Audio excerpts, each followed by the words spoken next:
దేవునికి స్తోత్రం. హల్లెలూయా.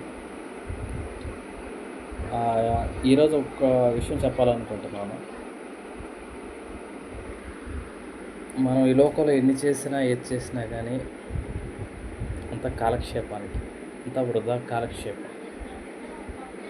మనం నిజంగా మన జీవితాన్ని సద్వినియోగం చేసుకుని దేవుడి దృష్టిలో జ్ఞానంలో అనిపించుకోవాలంటే దేవుడితో మాత్రమే ఎక్కువ సమయం గడపడానికి ట్రై చేయాలి.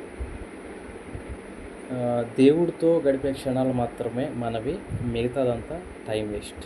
ఇది మాత్రం మీరు ఖచ్చితంగా మీ బుక్లో రాసుకోండి. దేవుడితో గడిపే క్షణాలు మాత్రమే మనవి, మిగతాదంతా సమయాన్ని వేస్ట్గా మనం బూడిదలో పోసిన పన్నీర్లాగా వేస్ట్గా సమయాన్ని పోనిస్తున్నట్టు మనం. అది గుర్తుపెట్టుకోండి అందరూ.